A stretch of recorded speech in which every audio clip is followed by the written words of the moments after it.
Sa maingay at maraming pangyayari sa buong mundo, tila may bagong kontrobersiya na kumakalat ngayon. Naging usap-usapan ang paggawa ng bansang India ng tunnel na tila nagdudulot ng paglala ng mga hidwaan nila sa bansang China. Pero ano nga ba ang naging dahilan ng India upang humantong sa ganitong pagpaplano? Ano kaya ang tugon nito ng China at ng kanilang kaalyado? Yan ang ating alamin. Nainis ang China sa pagbisita ng Prime Minister ng India na si Narendra Modi sa isang lugar na inangkin ng Beijing. Ang lugar na tinutukoy ay ang Arunachal Pradesh. Sabi ng China, parte daw ito ng South Tibet at ito ay kanilang teritoryo. Ngunit opisyal na kinikilala ng karamihan ng mga bansa sa buong mundo ng Arunachal Pradesh ay pag-aari ng India. Isa itong Indian state na matatagpuan sa northeast ng bansa. Matagal nang pinag-aawayan ng India at China ang teritoryong ito at patuloy pa rin ang tensyon sa pagitan nila dahil dito. Ito ay naging isang mainit na issue dahil maaaring magbunga ito ng matinding alitan na maaaring humantong sa isang napakadelikadong digmaang nuklear na makakaapekto sa buong mundo. Sinasabing nagprotesta ang China sa ginawang pagbisita ni Modi sa isang lugar sa Himalayan state. Ayon naman sa kanilang Foreign Ministry spokesman, labis nilang tinututulan ang pagbisita ng leader ng India sa Arunachal Pradesh. Tinawag pala ng China ang lugar na Jiangnan at hindi Arunachal Pradesh. Hindi raw dapat magtayo ng mga proyekto ang India sa lugar at dapat humingi muna ito ng pahintulot sa China bago pumasok doon dahil sinasabing wala daw itong karapatan sa lugar. Ang mga hakbang na ginagawa ng India ay mas lalong nagpapalala sa tensyon sa mga border areas ng dalawang bansa. Pinabayaan ng India ang mga reklamo ng China. Sinabi ng Foreign Minister Randhir Jaiswal ng India na sa kanila talaga ang Arunachal Pradesh. Kaya kahit anong reklamo ng China, hindi sila papayag na makialam ito. Pumunta si Modi sa Arunachal Pradesh para buksan ang isang tulay na ginawa ng India. Ang tulay ay gagamitin para sa mga sundalo upang mas madaling mailipat ang military equipment sa mga teritoryo na pinagtatalunan, na kung saan parehong may maraming sundalo ng India at China. Imbes na natanggalan ng sundalo ang border area para matigil ang gulo, mas lalong nagpapalakas ang India ng kanilang presensya sa lugar sa halip na umatras. Maliban sa tunnel, sinabi rin ni Modi na magkakaroon ng iba pang infrastructure project sa lugar tulad ng mga kalsada at planta ng kuryente. Gumagawa rin ng India ng mga tulay at daan sa Himalayas. Sinabi ng mga eksperto, hindi epektibo ang ginawang pagsisikap ng India at China para mabawasan ang tensyon sa sitwasyon. Ang tensyon sa pagitan ng India at China ay napakataas at may 50,000 na sundalo sa teritoryo na pinag-aawayan ngayon. Noong nakarang araw ay nag-conduct ang North Korean military ng malalaking artillery drills sa kanilang kanlurang baybayin. Ginawa ito bilang tugon sa military exercise na tinatawag na Freedom Shield na isinasagawa ng United States at South Korea malapit sa North Korea. Talagang handa ang Pangulo ng North Korea na si Kim Jong-un na ipakita ang kanilang lakas at handang lumaban sa anumang pagkakataon. Dahil dito, marami ang nag-alala sa rehiyon dahil sa kanilang matapang ng mga aksyon, hindi lamang ng North Korea kundi pati na rin ng China. Ito ang nagdudulot ng takot na baka magdulot ito ng malaking giyera kung saan maaaring gamitin ng North Korea ang kanilang nuclear weapons.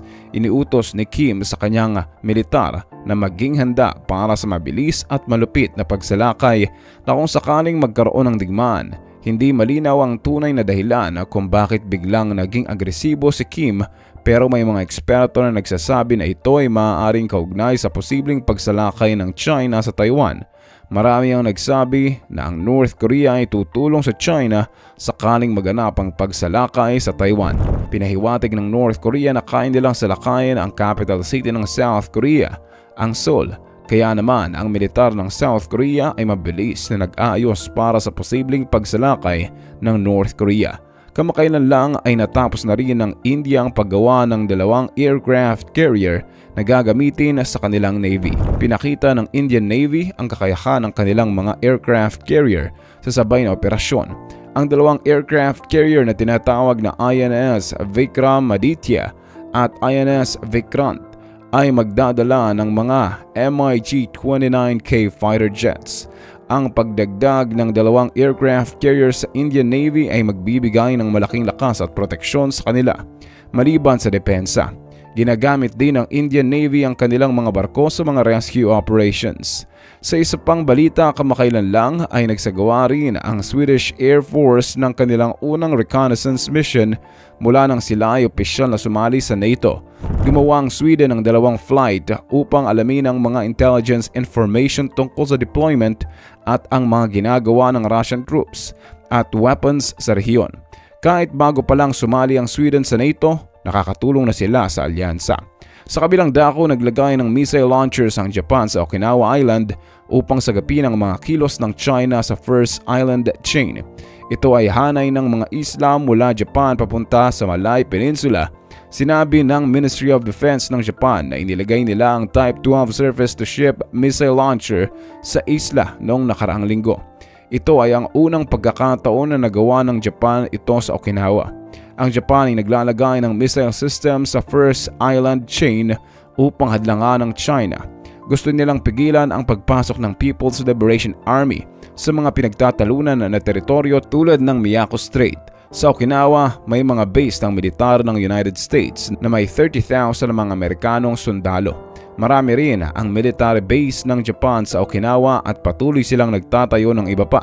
Ang mga missile na inilagay sa Okinawa ay gawa ng Mitsubishi Heavy Industries at ginastos ng Japan ang 150 billion yen para dito. Ipinapakita nito na seryoso ang Japan sa pagtugon sa banta ng China. Mukhang nag-aalala rin ng Japan na baka sakupin sila ng China, kaya todo-todo ang pagpapalakas nila ng depensa.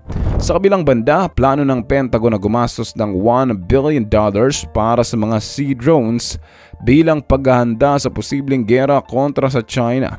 Gusto ng Pentagon na magkaroon ng maraming remote-controlled na military sea drones. Ayon kay Kathleen Hicks na isang Deputy Defense Secretary ng Pentagon, ang plano nila ay bahagi ng proyektong tinatawag na Replicator Initiative ng US Department of Defense. Layunin nito na lumikha ng maraming autonomous na mga drone. Inaasahan na gamitin ang mga drone para maiwasan ang gera. Pero kung kinakailangan, gagamitin ito para makipaglaban at manalo. Marami ang nag-aalala na baka biglang umatake ang China, kaya't naghahanda na ang US ng malakas. Hindi sinasabi ng Amerika kung ano talaga ang kanilang gagawin kung sakaling umatake ang China. Ito ay para manatiling hindi alam ng kalaban kung paano sila haharapin ng US military. Ang ganitong paraan ng pag-iisip ay tinatawag na strategic ambiguity at nakakatulong ito sa kanila sa aspeto ng pampolitika dahil mahirap para sa kalaban na magplano ng tamang depensa o kontra-atake kung hindi nila alam ang tunay na hakbang ng Amerika. Bukod sa mga drones, ang Defense Innovation Unit ng Development of Defense ay gumagawa rin ng mga software na nagbibigay ng kakayahan sa mga drones ng kanilang sarili upang mahanap ang mga target sa bagong sistema nito. Hindi na kailangan ng tao ang direktang kontrol sa paghahanap ng mga target ng mga drones. Gayunpaman, ang mga operator pa rin ng drone ang magdedesisyon kung itutuloy ba nila ang pag-atake. Ayon sa susunod na pinuno ng US Indo-Pacific Command na si Admiral Samuel Paparo, ang militar ng China ay nakaposisyon na at posibleng lusubin na ang Taiwan. Ayon sa Admiral, dahil sa paglakas ng kakayahan ng militar ng China, kinakailangan na kumilos ng Amerika. Sabi niya, dapat magkaroon ng Amerika ng kakayahan na magpadala ng maraming airborne drones sa mga dagat na sakop ng People's Liberation Army ng China. Ito ang mahalagang hakbang para matulungan ang Taiwan kung sakaling magkaroon ng agresibong aksyon mula sa China. May plano rin ang Taiwan na bumuo ng kanilang flotilya ng naval drones upang depensahan ang kanilang teritoryo laban sa posibleng pagsalakay mula sa China. Tinatawag nila itong asymmetric warfare. Gusto nilang sundan ang mga tagumpay ng Ukraine sa paggamit ng sea drones laban sa Russian armada. Nitong nakaraang araw, sinabi ni President Emmanuel Macron ng France na dapat pag-isipan ng NATO ang pagdadala ng mga sundalo sa Ukraine. Pero hindi pa ito kinakailangan ayon sa kanya. Sinabi rin ni President Zelensky ng Ukraine na hindi nila kailangan ng ibang bansa na magpadala ng mga sundalo. Ngunit mas kinakailangan nila ang mga armas lamang. Ayon kay Macron, kung mananalo ang Russia, magiging kawalan ng seguridad ito sa Europa. Dahil sa matapang na postura ni Macron laban sa Russia, mataas ang respeto sa kanya ng mga Europans. Kung magpapatuloy ang mga pagtutol at tensyon sa pagitan ng mga bansa, maaaring magdulot ito ng mas maraming hidwaan at paglalaban na maaaring humantong sa malalang giyera. Ang pagkakaroon ng nuclear weapons sa ilang mga bansa ay nagdaragdag pa sa panganib at epekto ng anumang digmaan. Sa inaharap ang patuloy na hindi pagkakasundo at ang pagtaas ng tensyon sa mga rehiyon na may mga disputadong teritoryo ay maaaring magresulta sa mas malalim at mas matagalang hidwaan. Mahalaga ang diplomasya at makatarungang pag-uusap upang makahanap ang mga solusyon sa mga alitan na ito at maiwasan ang anumang pagtutol na maaaring humantong sa labanan. Sa iyong palagay, masusolusyonan pa kaya at mapag-usapan ang mga bagay na hindi nakapagsundo ng mga bansang ito? O tuluyan na nga bang magsisiklaban ang mga tensyong ito upang ipaglaban ang kanilang mga teritoryo sa mahabang panahon? I-comment mo naman ito sa ibaba at huwag kalimutang i-share at i-like. Maraming salamat!